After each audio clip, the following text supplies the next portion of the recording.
porque Televisión Española ha pedido a las diferentes discográficas más potentes, más reconocidas en España, que presenten candidatos para el festival. ¿Qué tal? Bienvenidos de nuevo a Sueño su boca, 25 años después. Soy Álvaro Díaz. Seguimos en este apasionante recorrido por los 25 años de Sueño su boca, una canción que revolucionó el mercado musical y el fenómeno fan de una generación en España. Y también por los 50 años de la vida del artista que ha convertido esta canción en leyenda. Hoy viajamos al epicentro del huracán, al año 2000. Raúl nos abre las puertas de su corazón para contarnos cómo un chico tímido de Vitoria gestionó el vértigo de convertirse de la noche a la mañana en un fenómeno nacional. Recordaremos las conversaciones con el maestro Joaquín Luqui y una bronca planteando incluso un nuevo nombre artístico para Raúl. 2 veces me echó la bronca. La echaba, sí. Y además me llamó por teléfono. Además del recuerdo emocionado al desaparecido José Antonio Gara, el compositor de sus grandes éxitos. Una relación genial que terminó en no relación. No teníamos relaciones. Y por último, una promesa. Raúl nos lee de su puño y letra la frase que escribió en una agenda en 2001.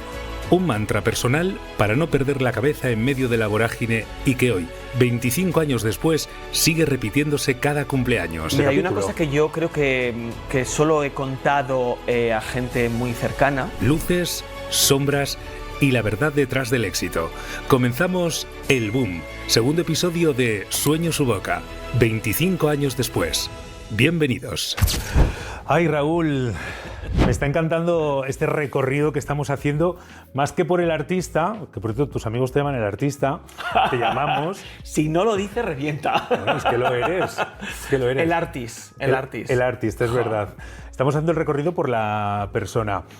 El último episodio acabamos con ese Sueño su boca que llega a tus manos, sí. Y de repente el Sueño su boca se transforma en una canción candidata para poder ir a Eurovisión en el año 2000.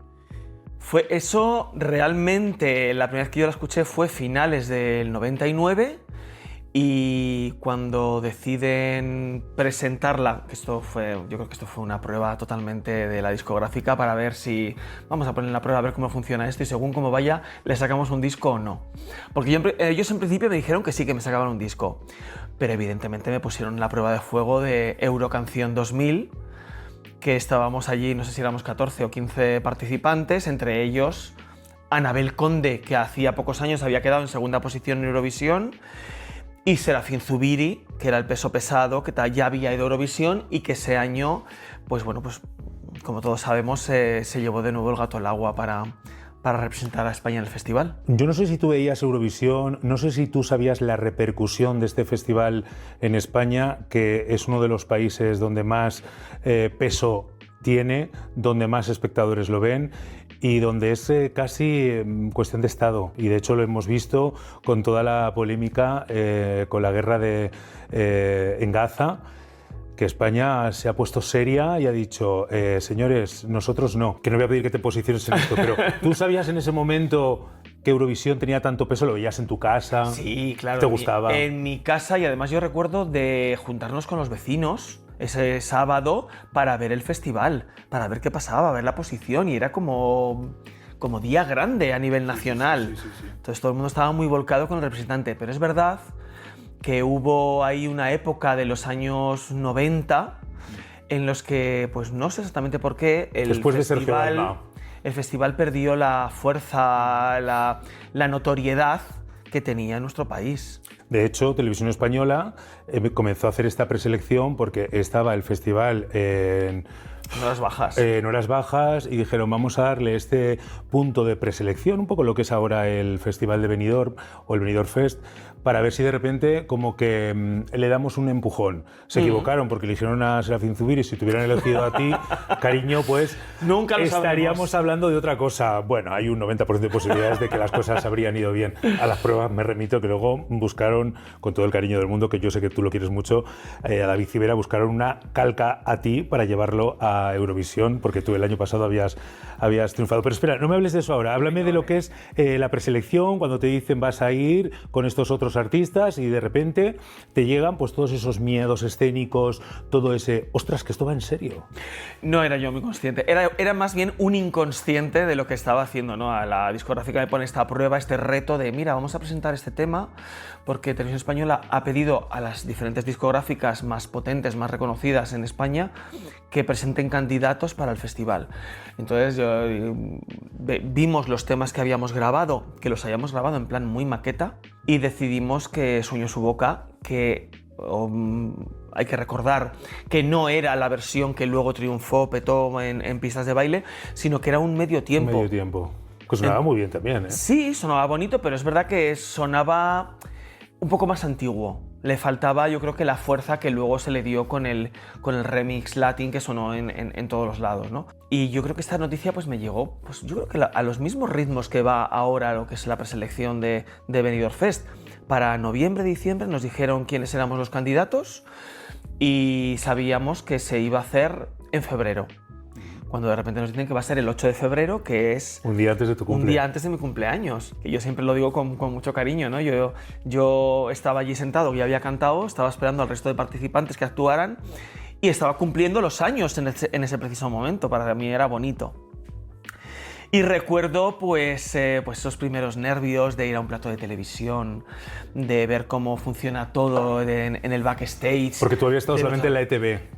Yo había estado en la TV, hombre, que no había mucha diferencia realmente, pero es verdad que ya estábamos hablando a nivel nacional, ya estábamos hablando de intentar ir a Eurovisión, que yo había visto Eurovisión toda la vida, me había emocionado toda la vida viendo a los cantantes que representaban a nuestro país y en ese momento soy consciente de que puedo ser uno de ellos. Pero yo iba sin ninguna expectativa, lo reconozco.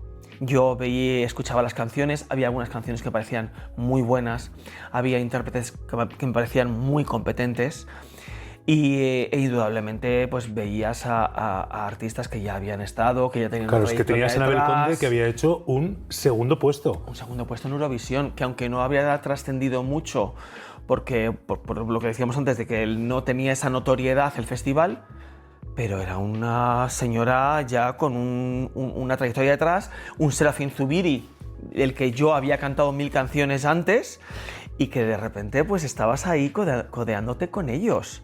Para mí aquello ya era un triunfo. A mí ya me daba igual la puntuación, ya me daba igual. Además actué el primero. Llegar y besar el santo. Fue como tú abres la gala y pa'lante y te lo vas a comer ahí de marrón, que todo el mundo en frío y tú decías... O sea, por un lado decías, qué mal. Pero por otro decías, ya me he quitado los nervios, yo ya me siento aquí y que sea lo que tenga que ser. Pues te voy a decir una cosa, los que hemos trabajado en tele y conocemos un poquito las galas y tal, al primero que ponen siempre sabemos que es el potente porque tú necesitas un gancho y necesitas poner a alguien potente. Esto fue por sorteo. Ah, ¿fue por sorteo? Fue por sorteo. Ah, muy bien. Sí, bueno, eso nos dijeron, que habían hecho un sorteo y que me tocaba el primero y tú, pues vale. Que por ejemplo, cuando me volví a presentar a la preselección, cuando se hizo en Barcelona, con Ruth Lorenzo, con Ruth Lorenzo, con Jorge González, con Dama y con Brigitte, hicimos un sorteo y me tocó el último. O sea, que yo fui de un lado al otro. O sea, esto de estar esperando a que todos tus compañeros actúen y tú ahí con los nervios que te están devorando por dentro, es muy duro, ¿eh? Es muy complicado. Mira, voy a contar una anécdota que me va a parecer Lolita ahora, pero en ese momento es cuando tu vida y la mía se cruzan. Bueno, ay, esto podría ser una canción de amor, tu vida y la mía se cruzan. Pero no es cierto, tú no lo recuerdas, porque estabas porque yo no... borracho del momento, borracho no de beber, quiero decir. Pero de emoción. Sí. Pero claro, yo trabajaba en El Precio Justo, en los estudios Buñuel, y claro, sabíamos que se hacía la preselección allí en Estudios Buñuel, que era un estudio donde se grababan todas las galas de televisión española, Pantoja, Fin de Año, tal, no sé qué, y hacían tal.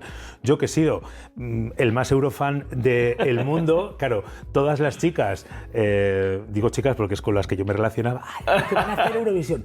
¡Hay un chico súper guapo! Bueno, que tiene una canción brutal, no sé qué. No había redes, yo no tenía ni puta idea, quiero decir. Hay un chico muy guapo de Vitoria que va a hacer una canción que mola un montón, tienes que bajar a verlo. nosotros hacíamos el precio justo, terminábamos como a las 10 de la noche más o menos de grabar los programas que grabábamos, y en el estudio de al lado es cuando se hacía Eurocanción, y yo dije, yo me quedo aquí, que tuve que pedir permiso porque aquí yo estaba como súper... Sí, no podías entrar. Había mucha gente, éramos muchos artistas, muchos managers, Eurofan, familia, muchas discográficas, mucho Eurofan, claro, ya el fenómeno Eurofan ya empezaba a dejar su huella incluso en internet, que no se había desarrollado, pero sí que estaba ya empezando sus primeros pasos. Eso es, ya empezaba a ser algo muy social y muy público. Pues, ¿tú sabes quién me dejó entrar ahí? ¿Tú sabes quién es Manuel Porcel? Claro, Manu. ¿Tú te acuerdas de Manu? Sí, sí. Pues Manu y yo, que nos conocíamos cuando... ¡Ay, anécdota! Cuando Furor, yo había hecho amistad ahí con él, y entonces yo le pedí por favor, entonces él me dejó, me senté, estuve viendo toda la gala, y luego al final pues yo fui como a saludarte, digo, tengo que saludar a este chico, digo, qué mono es, a ver si ligo con él o algo. Yo en aquel momento me saludarían 10 millones de personas, vamos, todo Platón me saludó, pero yo era como hola, hola, hola, emocionado. Pero lo que más escuchaba es el favorito. ¿En serio? Te lo juro por lo que más quiero, que todo el mundo decía, todo el mundo allí, entre bambalinas, comedor, en todos los estudios, el carpintero, en el baño, todo el mundo... En el baño también. Hiciste ahí un test de a ver cómo funcionaba la va a ganar preselección. Raúl, yo convencido, al año que viene va este chaval, cómo mola, tal, no sé qué. De repente hacemos la gala, cariño, de Serafín. Con todos mis respetos, pero... Serafín es un artista maravilloso, tiene una voz espectacular. Pero la canción no da gusto verle en escenario, en sus shows. Pero era una balada excesivamente lenta y que, bueno, pues al final pues no se pudo, no dio mucho más de sí. No, la verdad que no. A ver, hay que decir una cosa que, claro, yo una vez que ya ha pasado el tiempo, vas echando la vista atrás, vas vislumbrando un poco cómo funciona el mundo de la música. Y en aquel momento las votaciones eran... Cada comunidad autónoma había reunido a 5 o 6 personas, eso es, y votaban como si fuera Eurovisión. Ahora vota Asturias, ahora vota Galicia. Y entre los jurados de cada comunidad autónoma, pues de repente te encontrabas al presidente de la ONCE de tal, al no sé qué y claro, era de la COPE de no sé cuántos, el presidente de tal. Entonces tú decías, bueno, pues es que al final estas ciertas personalidades es verdad que van a apostar pues por una persona más clásica o por un artista más reconocido que sabes que no te va a defraudar en el escenario en Europa. Y yo siempre he pensado, fíjate, que Eurovisión, la preselección debía de ser para artistas noveles. Pero bueno, pero sabes que siempre tiene que haber un par de ganchos ahí, como a día de hoy se sigue haciendo. Y me parecía, bueno, pues lógico y normal que un Serafín Zubiri o que una Anabel Conde estuviesen participando como uno más. Pero evidentemente ya no partes desde el punto cero como partíamos los demás. Y sentiste un poquito de frustración. Para nada. Porque cuando pones toda la carne en el asador en algo que yo te conozco y sé que lo pusiste, de repente, que además tú estabas empezando a coger vuelo en la música. Yo no había salido del nido. Pero ya habías tenido una oportunidad, que era esa. Sí, claro, esa era la mayor oportunidad que a mí me habían dado. Pero para mí aquello era un juego. O sea, yo decía, ¿cómo voy a ganar yo? Yo voy allí y bastante que me van a sacar en televisión española. Y yo decía, yo voy allí y yo ya había ganado. Para mí ya había ganado. Uh-huh. Entonces recuerdo las primeras votaciones que empezaban a darlas y no me daban gran puntuación. Y yo recuerdo allí sentado en unos cubiletes que nos habían puesto, que cada cubilete era de un color diferente. Y yo recuerdo ahí sentado diciendo, para mí desadentros, pues yo pensaba que llevaba una canción más buena. Pero de repente las puntuaciones empezaron a subir, y de repente me vi colocado en una segunda posición que en todo momento fui consciente de que no podía superar a Serafín Zubiri, pero de repente me daban la puntuación máxima a mí. Y yo decía, ostras, esto no va mal. Claro, yo cuando termina aquello y Serafín Zubiri gana y yo me quedo en una segunda posición pensando, ¿he triunfado? y es mi cumpleaños. O sea, Me la voy a pegar en Madrid esta noche. A mí me daba ya igual todo. Además, recuerdo que me dijeron, después nos vamos todos a una discoteca y a bailar. Y decía, yo una discoteca en Madrid. Dije, ancho es Castilla. ¿Para qué quiero más? Yo ya, para mí, esto era el sumum. Y al día siguiente, recuerdo de montarnos en el coche, Constan y yo, y de repente empezarme a llamar de todos los medios de comunicación del mundo. O sea, toda España quería hablar conmigo. Indudablemente, todos los medios de comunicación de Vitoria se pusieron en contacto conmigo porque se habían hecho eco de que un vitoriano iba a estar en la preselección. Entonces, me pasé el viaje de coche de Madrid a Vitoria, que son 3 horas y media, 4 como mínimo, todo el viaje hablando por teléfono, haciendo entrevistas. Qué fuerte. Me sentí tan pleno, tan reconocido, tan satisfecho conmigo mismo, que era el decir, ya está, ya me puedo morir. Ay, no, calla. Y no sabía lo que venía después. Ahí nacía el artista. Ahí nacía el mito de no pudo ir a Eurovisión, pero esa segunda posición le abrió las puertas de todo, como ha pasado a muchos otros artistas que no llegaron al festival o que quedaron en una segunda posición en concursos y en todo tipo de eventos musicales. Sí. Y de repente llega Horus, que era una discográfica que lo que sacaba eran hitazos en aquella época. Claro. Y te dice, vamos a grabar un disco. Bueno, no, ella fue la que me presentó.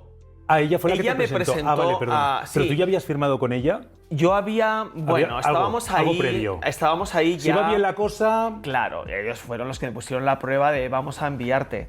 Y de hecho me acuerdo un promotor de la discográfica que me dijo, ¿pero tú has firmado con la discográfica? Y dijimos, no. Se echó las manos a la cabeza como diciendo, tú ahora mismo puedes firmar con quien te dé la gana, no firmes con ellos. ¿No has pensado a veces qué inconsciencia en aquella época? Que claro, soy nuevo para todo. Y esa lealtad, ese respeto a que ellos me habían abierto las puertas, yo dije, no, tengo que firmar con ellos. Hay una cosa que me hace mucha gracia. No sé si había salido el disco a la venta, pero ¿no os acordáis que Raúl lo patrocinaba todo? Raúl patrocina este programa. Hace tanto que es en el barco. En el barco de Barcelona, que se grabó el videoclip allí en pleno marzo, un frío que te morías, y tú simulando que era verano, y tú con un frío terminaban, corten, y tú decías, por favor, una chaqueta, que me estoy muriendo aquí. Sí, Raúl patrocinaba este programa, pero además es que lo patrocinaba antes de sacar el disco. Claro. Incluso antes de ponerte en la radio. ¿O ya empezaba a ponerte en la radio? No, yo creo que en la radio empezó a sonar ya un mes antes. Ya cuando hicimos el remix, automáticamente el 1 de abril empezó a sonar en las emisoras de radio que nos dieron cavidad, que algunas dijeron no. Que luego tuvieron que decir... Que luego tuvieron que meterse el rabo para atrás entre las piernas y pincharlas, pero sin negociar. Todos sabemos cómo funciona esto del negocio de, bueno, yo te pincho, pero tal.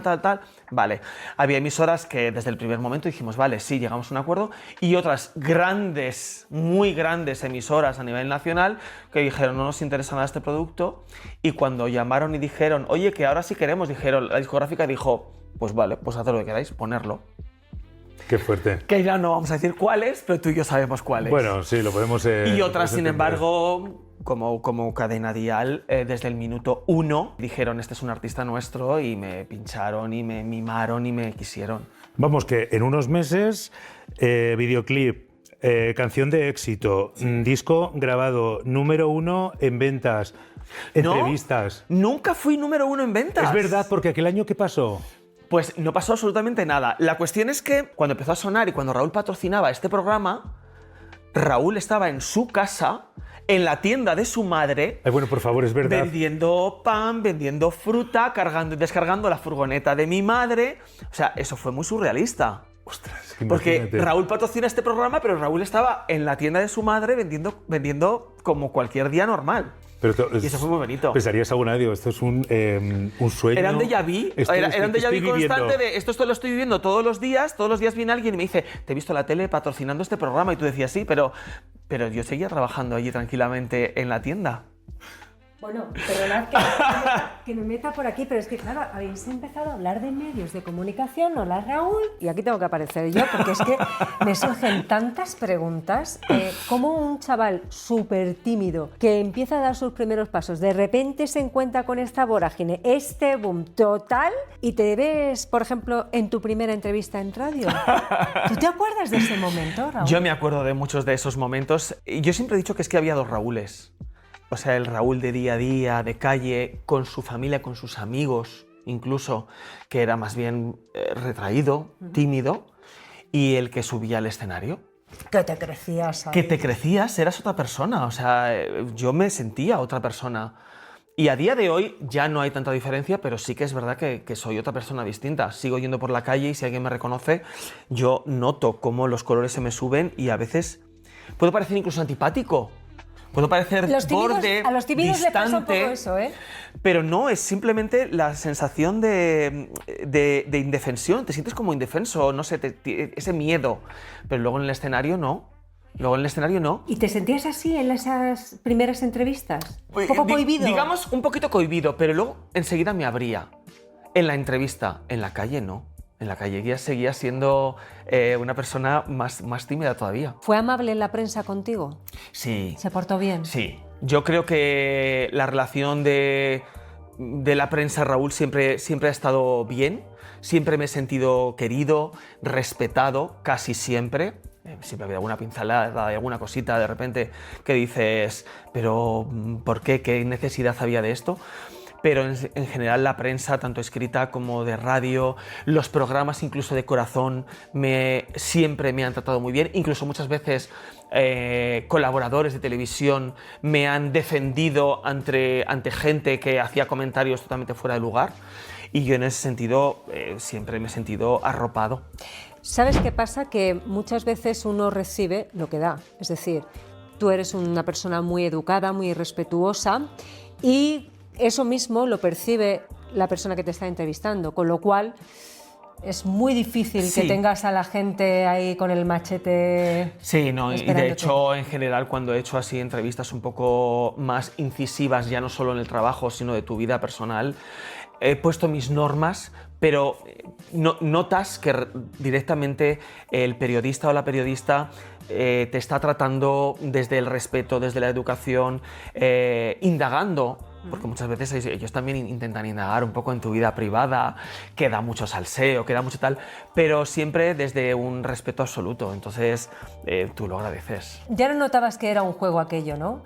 Antes has comentado en Eurovisión, bueno, yo estaba allí, me presenté, para mí era como un juego, pero cuando estabas en una entrevista dices, esto ya es muy serio. Sí, y sobre todo las primeras entrevistas en las que tú vas un poco de pardillo, y ellos te notan que eres pardillo. Y muchas veces recuerdo el comentario antes de empezar la entrevista de si yo te pregunto algo, no me respondas solo sí o no, porque hay compañeros tuyos que les preguntas algo y te dicen sí, no, y se quedan callados. Tú intenta, y una vez que terminaba la entrevista, porque tú mismo quieres contar cosas, tienes ese ansia de que la gente te conozca, ansia de que la gente sepa cómo ha sido tu vida, cómo has llegado hasta ahí. Entonces, ese ansia te hacía el querer transmitir cómo eres como persona y sentirte más cercano a tu público. Entonces, luego te decían, ¡ay, qué gusto! Así mola mucho hacer las entrevistas. Pero claro, siempre desde un modo mucho más comedido, ¿no? Y te sentías bien en el momento en el que te dejaban hablar. Porque todos hemos hecho entrevistas en las que todo iba tan rápido, sobre todo en televisión, que era como sí, pero tal, y una pregunta, y otra, y realmente no estaban escuchando lo que les estabas contando. Seguían un guión. Y eso te creaba una necesidad de decir, si es que puedo contarte cosas más interesantes que no me estás dejando. Pero bueno, la televisión es rápida, hay periodistas que realmente tampoco te valoraban, porque eras un crío. Yo encima tenía 25 años, pero aparentaba que parecía que tenía 15. Entonces era como que no les interesaba la historia, era como todo sota, caballo, rey, pa'lante, y no te valoraban porque estabas triunfando, pero tampoco valoraban tu trabajo como cantante. No se molestaban realmente en saber si tú tenías una gran voz. Era el niño guapo que estaba triunfando en la música con una canción de verano que ellos pensaban o creían que cualquiera la podía cantar. Y eso no era así, claro. Yo siempre tenía esa necesidad de intentar demostrarle que yo tenía una voz potente. Porque yo siempre empecé, antes de sacar mi primer álbum, lo que yo cantaba era baladas, boleros, rancheras. A mí era lo que me llenaba. Yo era fan absoluto de Rocío Dúrcal, que tuve el gusto enorme de coincidir con ella, de poder decirle, Dios mío, soy un fan. O sea, yo no soy un artista, yo soy alguien que te admira y que tiene el lujazo de estar contigo. Yo he coincidido con algunas de las grandes estrellas que nos han dejado, con la Jurado, con compañeros a los que yo veía desde mi casa y a mí se me caía la baba, se me abrían los ojos como platos. Y luego coincidía con ellos en los platós, en el backstage, en los camerinos, y yo era un fan más. Que claro, los de la discográfica me decían, Raúl, contrólate. Y yo decía, ¿pero cómo voy a controlar? Si estoy viendo a la Jurado ahí comiéndose un sándwich, si estoy viendo a la otra ahí, jiji, jaja, risas mil, y yo estoy sentado a su lado. Si yo estoy viendo a Lolita, que esto ya se lo conté a ella una vez, a Lolita que en la recepción de un hotel salió corriendo hacia mí diciéndome, Raúl, que quiero un autógrafo tuyo para mi hija. ¡Qué fuerte! Y claro, yo miraba a mi madre y decía, ¿que Lolita me está pidiendo a mí un autógrafo para su hija? Claro, esto para mí era como una locura absoluta. Claro, pero tú viviste ese momento fan con esas grandes artistas, Sí. pero también recibirías por parte de tus seguidores ese momento de ¡es Raúl! Hombre, pero llega un momento en el que tú eso, pues bueno, lo normalizas. Pero el que un artista venga a pedirte un autógrafo, eso es como... Muy grande. Me explota la cabeza. Oye, me explota la cabeza, me parece una lista. que si mal no recuerdo, 400.000 copias vendidas del primer disco, que eso hoy día es muy complicado. No, es muy complicado. Los que hemos vivido... Fueron más, llegaron a darme incluso el disco de platino. El 700.000 y luego tuve el disco de diamante. De diamante. El de diamante, que es 1 millón. Sí. Que es que eso ya... A ver, si ya llegara ya no se a las 50.000 copias ya es un esfuerzo sobrehumano. O sea, el 1 millón de copias, o sea, que hay que reconocer que en aquella época abriste un camino para un sonido, para unos artistas y fuiste realmente una influencia importante. Una canción que todavía a día de hoy, 25 años después, todavía se sigue recordando y hay que poner en valor todo aquello. Así que por la parte que nosotros vivimos en aquel momento trabajando en medios musicales, bueno, pues está bien ponerlo en valor y recordarlo para que quede y que... Yo recuerdo todo eso con mucho cariño y recuerdo los medios de comunicación, recuerdo los lanzamientos de discos, de ir a la radio, de coincidir con todos vosotros, allí en las emisoras que ibas con tu disco emocionado de a ver qué me dicen los profesionales, a ver qué opinan, ¿no? Ellos los primeros. Recuerdo el hacer unas comidas antes del lanzamiento pues recuerdo con Joaquín Luqui, recuerdo con Cano, recuerdo con vosotros, o sea, esos nervios de qué me van a decir, porque vuestra opinión era muy importante. Era muy importante Pero para está muy nosotros. bonito que cuentes esto porque normalmente, claro, nosotros, el público normalmente se queda con la entrevista y lo que se ofrece y bueno, pues lo que se puede ver, ¿no? Sí. Pero estar justo detrás y que tú cuentes esto, que también el artista muchas veces cuando se va a reunir con la gente de medios, ¿qué pensará de mi disco? ¿Qué pensará de este sencillo que voy a presentar? ¿Les gustará, no les gustará? Implicaba todo. Implicaba el que la radio te apoyara, implicaba el que apostaran. Y además llegaba un momento, el poder de las ondas. O sea, el single generalmente no lo elegía la radio. Generalmente llegaba el AR de la discográfica, se reunía con uno de vuestros jefazos o con algunos más y decía, este es el disco, estos 2-3 temas creemos que pueden ser el primer single.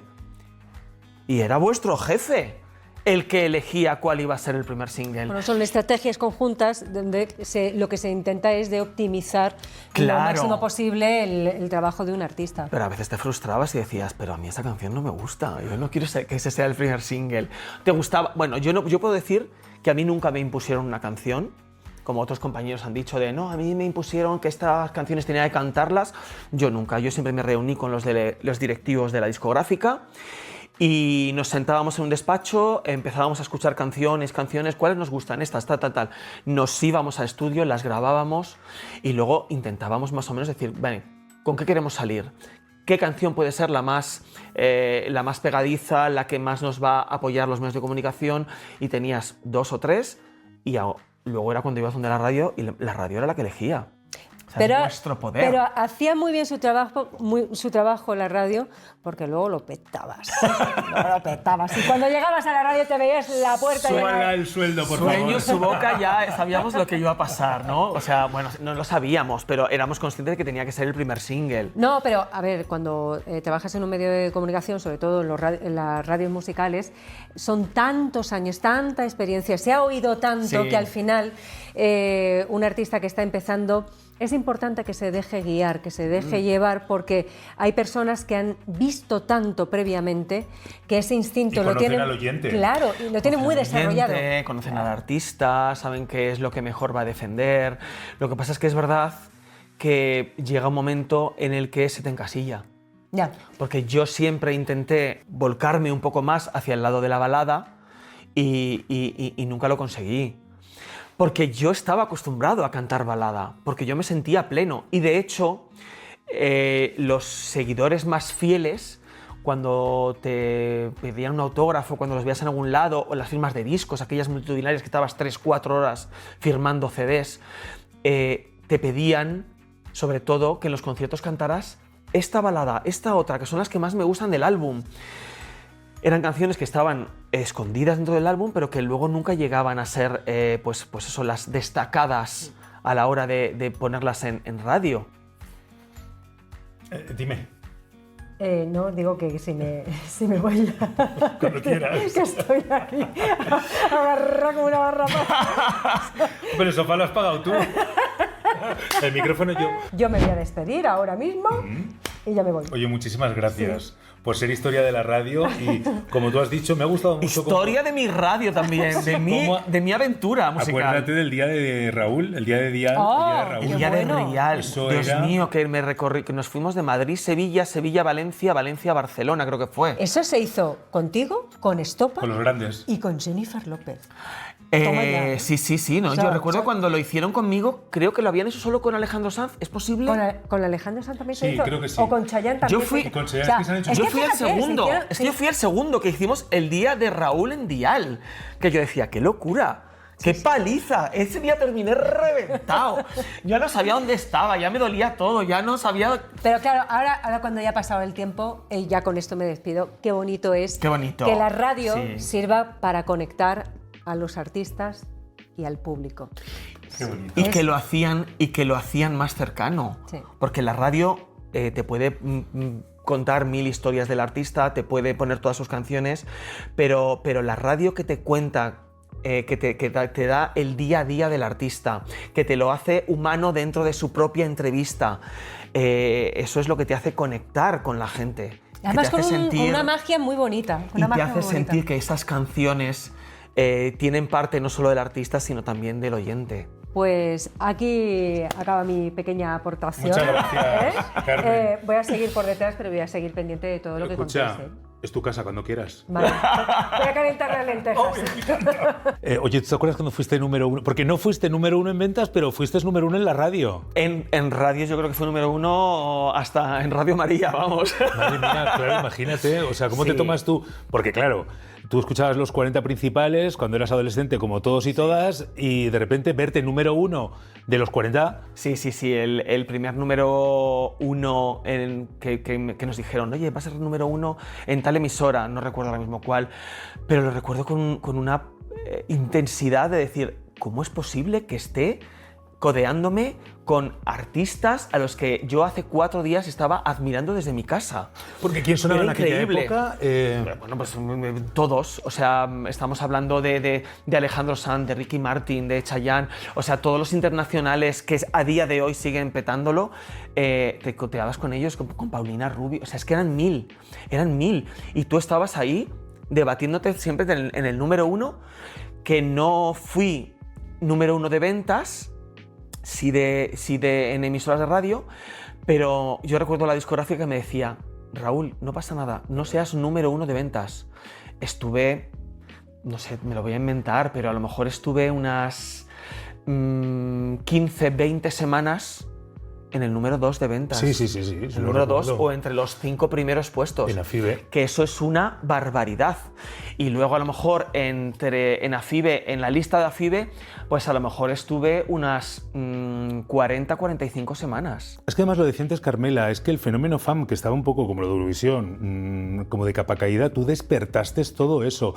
Mira, te voy a contar una cosa que no sé si te la he dicho en alguna ocasión, y es que yo cuando hacía Dial Tal Cual con Rafa Cano, me cruzaba con Joaquín Luqui, Claro, que eso fue un regalo. Joaquín. Y a mí, me acuerdo que le empezaba a decir, pues, porque empezábamos a ser amigos, pues he quedado con Raúl, tal, no sé qué, dice, ay Raúl, qué buen muchacho, qué tipo, cuánto talento, dice, tienes que decirle que Raúl ha sido el primer artista latino made in Spain que hemos tenido, es decir, no ha habido artistas que estuvieran a la altura de Chayanne, de Ricky Martin, de todos los artistas latinos que estaban triunfando en América, que triunfara en España con, ojo, cuidado, el foco en América, porque luego llegó a América también. Luego nos fuimos a América y además que recuerdo mucho que con muchísimo cariño a Joaquín Luqui porque 2 veces me echó la bronca.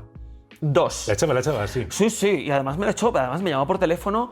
Claro, yo salí en 2000 con Sueño su boca, no llegué a Eurovisión, pero al año siguiente, después del petardazo que había ocurrido en Eurocanción 2001, o no recuerdo cómo se llamaba, me llama y me dice, tú tienes la culpa. Digo, ¿de qué? ¿Qué he hecho? Joaquín, ¿qué ha pasado? Me dice, tú tienes la culpa de que este año en la preselección de Eurovisión todos los artistas estuvieran emulando el éxito latino de Raúl. Y yo dije, ostras, qué Hombre, bueno. es que Era que era un referente, o sea, que habíamos petado no solo en España, sino que encima habíamos comenzado ya con la gira en México, Estados Unidos y medio Latinoamérica.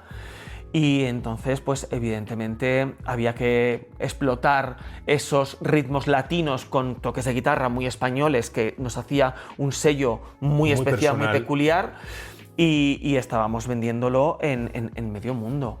Y luego la segunda bronca que me echó fue además al poquito de conocernos, me dice, ¿pero tú por qué eres solo Raúl?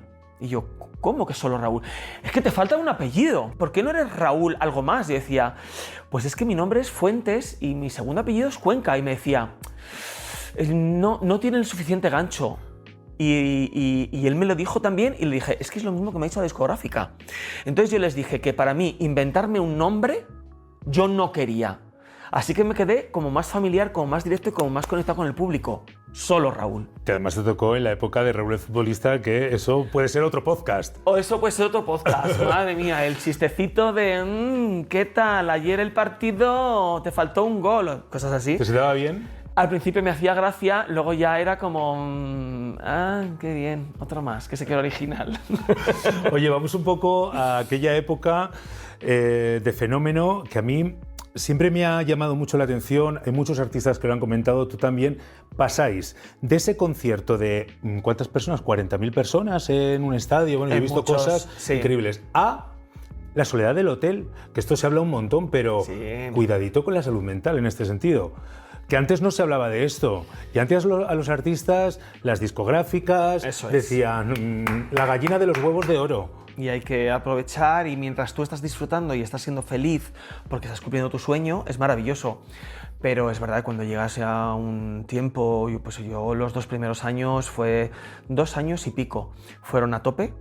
Lanzamiento, promoción, gira, Latinoamérica, vuelve, vete a grabar, de nuevo otra vez promoción, otra vez gira, y la soledad del hotel es muy dura, sobre todo cuando estás cansado. Cuando llega un momento en el que te das cuenta de que tu vida ha cambiado al 100%, no puedes salir a la calle, no puedes hacer una vida normal, y encima estás mucho tiempo fuera de tu familia, de tus amigos, de tu día a día, lo que antes era algo normal, ahora empiezas a echarlo de menos pese a las maravillosas experiencias que estás viviendo. y evidentemente eso te va tocando. Pero tú fíjate que eres una persona súper fuerte, ¿eh? Porque lo que me has contado, todo lo que viviste en tu infancia, en tu juventud, el destino que siempre se ha portado muy bien contigo, es decir, que estabas bien sujeto a ese pilar, pero de repente... Y me sentía respaldado. Al final yo siempre intentaba mantener los pies en el suelo con la gente que me rodeaba. Pero es verdad que llegaba un momento en el que tú puedes perder el norte en cualquier momento. Cuando eres el niño bonito de la discográfica, cuando te van poniendo la alfombra roja, todo el mundo quiere ligar contigo. Bueno, ligar. No sé, porque yo nunca he hablado contigo de esto, pero imagino que en aquella época ligarías lo más grande y todo follarías también lo más grande. Porque, todo lo contrario. ¿No? Nada. Yo creo que era lo peor. Porque primero no tenías tiempo, segundo, lo de ligar era muy efímero. Y lo de follar, ya ni te cuento, o sea, nada, que va. ¿Follas más ahora que entonces? Si ahora mismo me pregunta Broncano esta puntuación de tal, y yo creo que sería 0 en aquella época. ¿En serio? No puede ser. Que sí, que no, que en aquella época estabas centrado en otras cosas. También yo era muy pavo. He sido siempre muy pavo, no he sabido ligar, he sido un circo. Me encanta que siempre cuentas eso, pero que yo te conozco y sé que sabes ligar, Raúl. No, que sí. no, que en aquella época menos todavía. O sea, ahora se me da muy mal. Siempre me he dejado ligar. Has tenido mucho éxito. Siempre me he dejado ligar. He tenido éxito, pero he sido muy pavo ligando y siempre he sido como Camilo VI. Siempre me voy a enamorar de quien de mí no se enamora. Eso sí que es verdad. Entonces, me ha pasado muchas veces y nunca he sabido ligar, siempre me he dejado ligar. Es más cómodo, pero luego así te das los golpes que te das. Oye, vamos a ir acabando este segundo episodio, ojo, que daría para mucho más, pero hemos hecho este recorrido por los años del boom, que fueron Sueño su boca, Haciendo trampas, As de corazones. Ahí fue el descanso. Exacto, justo antes, ¿no? Tuve que parar después de Haciendo trampas, después de la gira nacional y de la gira internacional. Estaba muy cansado y yo no me encontraba ya con fuerzas de continuar. Necesitaba un tiempo para irme con mi familia. No quería... Esto que la gente dice, ay no, yo me quería ir de viaje, quería desconectar. Yo quería quedarme en mi casa, con mi sofá, tu madre. Con mi madre, con mi hermano, con mis amigos. Y el reposar y meditar qué iba a pasar con el tercer álbum, teniendo en cuenta además el boom que habíamos vivido en España, de la noticia bomba musical que era OT, el fenómeno social que nos dejaba a todos los artistas en un segundo plano. Bueno, OT y la piratería, que fueron esos años. Es que te tocó a ti... Es que la piratería... Una época fue muy dura. Jodida para los artistas, para los autores, que esto si quieres, más adelante podemos hablarlo, si no, pues hacemos otro podcast. Oye, pero es que podríamos hacer muchos capítulos. Se pueden contar muchas cosas, pero ya no solo a nivel personal, sino a nivel de industria, a nivel de cómo funcionó la sociedad, musicalmente hablando, cómo se iban despertando las redes sociales, cómo se iba despertando el cambio de consumo del CD a Internet, a Spotify, a todo eso. Es que eso tiene mucha miga. Pregunta de Broncano. Tú ganaste muchísimo dinero en esa época. Sí. Muchísimo. ¿Ganó más Ogara, el autor de tus canciones? Seguro. ¿Tú lo gestionaste? Segurísimo, vamos. Oye, ¿Ogara falleció hace 2 años? Sí, hace un poquito, sí, un par de añitos, así que no se nos fue. ¿Y qué tal te llevabas con él? Porque había oído como que no teníais buena relación en los últimos años. Bueno, más que no tener buenas relaciones, es que no teníamos relaciones directamente. De vez en cuando me llamaba, tuvimos un problema personal y yo le dije a Ogara, digo, bueno, cuando solucionemos nuestro problema personal, volveremos a trabajar juntos. Su vida se complicó mucho, se fue a vivir, creo que fue a Uruguay, y él me llamaba de vez en cuando y yo le dije, José, tenemos que solucionar cosas y cuando las solucionemos, pero al final, bueno, cayó enfermo y ya se nos fue. Joder, fíjate que yo... Y pero todos él era compositor de Sueño su boca, de Baila, de Prohibida, compuse con él Sigo vivo y algunos otros temas del tercer álbum. O sea que el tipo era un genio.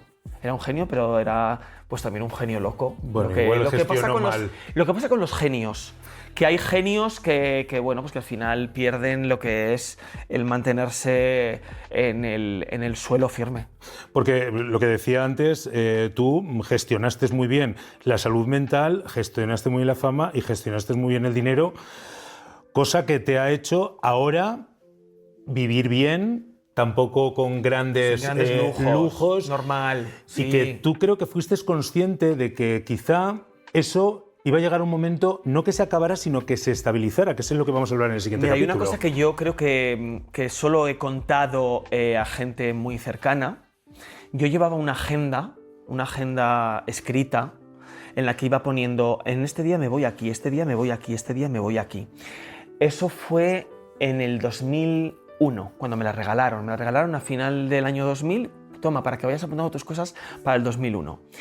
Y yo pues iba apuntando los conciertos que iba poniendo. Y de repente, en el día de mi cumpleaños, hice una reflexión y la escribí y dije, ponía, Raúl, quiérete, mímate, disfruta lo que estás viviendo, porque esto no tiene por qué cambiar, pero puede cambiar. Claro, yo había vivido lo más grande del mundo como artista y tenía que ser lo suficientemente frío para saber que eso podía terminar. Y esa reflexión, ese cuaderno, a día de hoy, esa agenda a día de hoy la sigo teniendo y cada vez que van pasando los días la voy pasando y siempre que llego a mi cumpleaños leo esa frase. Oye, qué bonito acabar con este segundo episodio. En el siguiente vamos a hablar de esos años en los que no los focos se apagan, porque los artistas siguen siendo, no solamente es artista y músico el que es número uno en ventas o sale en la radio o tal, sino artista es incluso el que canta en la calle, es músico. Y entonces vamos a hablar un poco de cómo se gestiona ese paso de tantísimos focos, tantísima fama, no poder salir a la calle, follar poco, a Que no, follar más. Que no, que claro, efectivamente hay mucho más.